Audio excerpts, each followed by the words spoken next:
Hi అండి. అందరికీ నమస్కారం.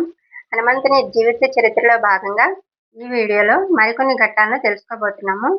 హనుమంతుని భక్తులు ఎవరైనా గానీ ఈ వీడియోకి జై శ్రీరామ్ అని కామెంట్ చేయండి. వీడియో చివరి వరకు చూడండి. వీడియో చివరిలో ఒక మంచి పాట కూడా ఉంటుంది. జై శ్రీరామ్. వాలి సుగ్రీవులకు వైరం. వాలి మహాబల సంపన్నుడు. రావణాసురుడు అంతటి వాడే అతడి శక్తి ముందు తల వంచి స్నేహితుడిగా మారిపోయాడు. ఒకసారి మాయావి అనే రాక్షసుడు వాలితో యుద్ధం చేయడానికి వచ్చి ద్వంద్వ యుద్ధానికి ఆహ్వానిస్తాడు. వాలి సుగ్రీవులు అతని ముందుకొచ్చారు. వారిని చూడగానే మాయావికి పై ప్రాణాలు పైకే పోయాయి. భయపడి పారిపోయాడు. వాలి అతన్ని వదలక అనుసరించాడు. మాయావి ఒక బిలంలోకి దూరి మాయమయ్యాడు.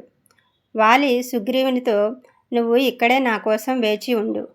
వాడెక్కడున్నా సరే వాడిని చంపిగాని తిరిగిరాను" అని బిలంలోకి దూరాడు. ఏడాది పాటు ఆ బిలం దగ్గరే గడిపాడు. ఇంతలో రాక్షసుల ఆర్తనాదాలు ఏరులై పారుతూ రక్తం బిలం నుంచి బయటకు వచ్చింది. సుగ్రీవుడు రాక్షసుల చేతిలో చనిపోయాడని భావించి వాలినే జయించిన రాక్షసుడు తిరిగి బయటకు వస్తే తమ జాతి మనుగడకే ప్రమాదమని భావించి బిలాన్ని ఒక పెద్ద రాతితో మూసి విచారిస్తూ కిష్కిందకు పోయి జరిగిన సంగతి చెప్పి వాలికి అంత్యక్రియలు చేశాడు. వానర పెద్దలు సుగ్రీవుడిని రాజు చేశారు. కొన్నాళ్లకు బిలం ముందు ఉన్న రాయిని కాలితో తన్ని కిష్కిందకు వస్తాడు వాలి. అతనికి జరిగిన సంగతి సుగ్రీవుడు చెప్పబోగా వినక తన్ని చంపడానికి సిద్ధమవుతాడు వాలి.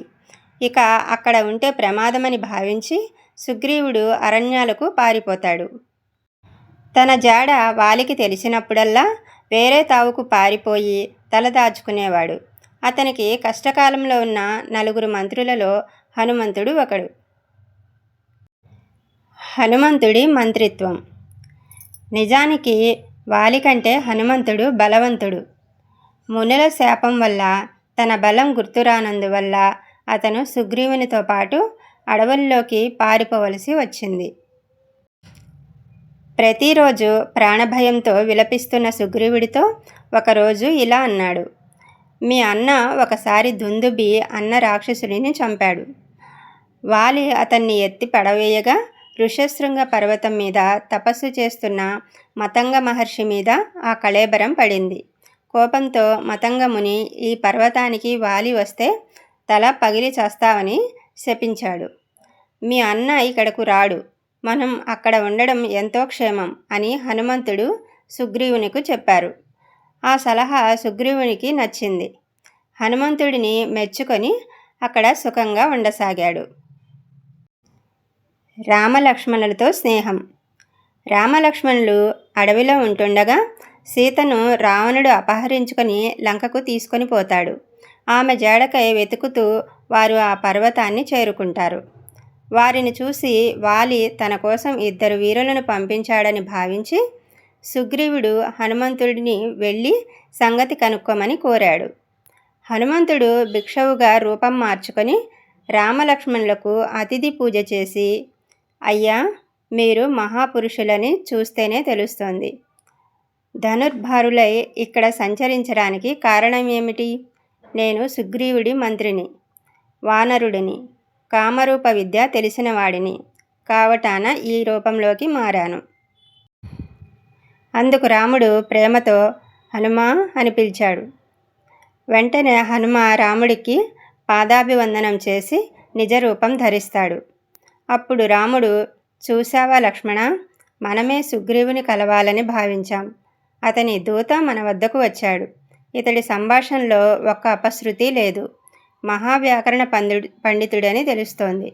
ఎవరినైనా ఇట్టే మాటలతో ఆకట్టుకోగలడు" అని మెచ్చుకొని తన వృత్తాంతమంతా చెప్పాడు. అలాగే హనుమంతుడు కూడా సుగ్రీవుని గురించి చెప్పి వారిద్దరినీ తీసుకొని సుగ్రీవునికి పరిచయం చేశాడు. సీతాన్వేషణలో తాము సాయం అందించడానికి, అలాగే వాలిని వధించి సుగ్రీవుడిని రాజును చేసే విషయంలో రాముడు సహకరించడానికి ఒప్పందం చేసుకొని అగ్నిసాక్షిగా సుగ్రీవుడు రాముడు స్నేహితులయ్యారు. అనతి కాలంలోనే రాముడు వాలిని వధించి సుగ్రీవుడిని రాజును చేశాడు. రాజైన తరువాత సుగ్రీవుడు భోగాలను రుచి చూసి రాముడు ఇచ్చిన మాటను మరిచిపోగా లక్ష్మణుడు కిష్కింధకు వచ్చి హెచ్చరించాడు. అప్పుడు సుగ్రీవుడు వానర వీరులను చేరపిలిచి ఒక్కొక్కరిని ఒక్కొక్క గుంపుకు నాయకుడిని చేసి ఒక్కొక్క దిక్కుకు పంపుతూ కొందరు వానర వీరులతో హనుమంతుడిని దక్షిణ దిక్కుకు పంపాడు. నెల రోజుల గడువులో సీత జాడ కనుగొనాలని షరతు విధిస్తాడు. హనుమంతుడి దళంలో అంగదుడు కూడా ఉన్నాడు. అంగదుడు కిష్కింధకు యువరాజు. అలా వెళ్ళిన వారు చెట్టులు, పుట్టలు, అడవులు, కొండలు గాలిస్తూ అలసిపోయారు. సుగ్రీవుడు పెట్టిన గడువు నెల రోజులు ఇట్టే అయిపోయాయి. కానీ వారికి సీత జాడ మాత్రం తెలియలేదు. ఆకలి దప్పులతో కదలలేని స్థితికి చేరుకున్నారు. స్వయంప్రభా దర్శనం. అలసిపోయి ఉన్నవారికి ఒక బిలం, ఆ బిలంలో నుండి వస్తున్న హంసలు మొదలైన పక్షులు కనిపించాయి. పక్షులు వస్తున్నాయి గనుక నీరు, చెట్లు సమృద్ధిగా ఉండే చోటు అని ఊహించి అంతా బిలమార్గంలో ప్రవేశించి వెళ్ళారు. యోజనం పైగా నడిచిన వారికి అక్కడ ఏమీ కనపడక ప్రాణాలు కడగంటే స్థితికి వచ్చారు.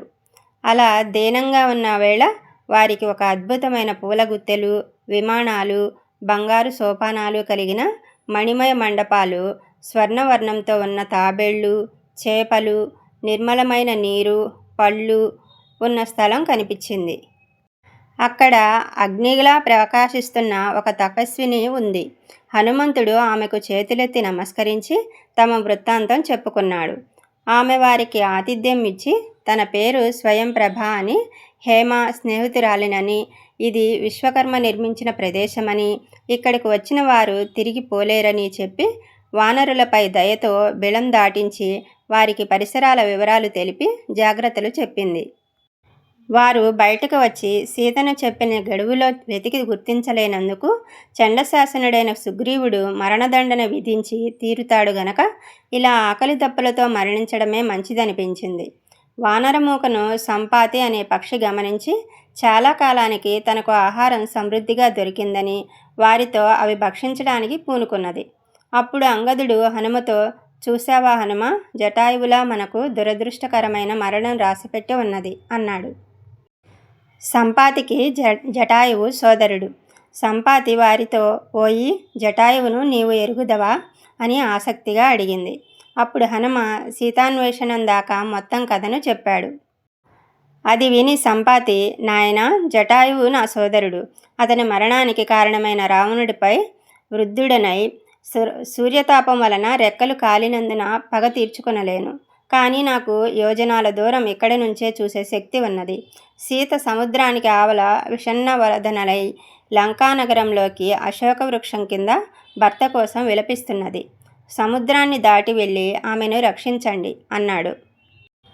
కిష్కింధకాండ.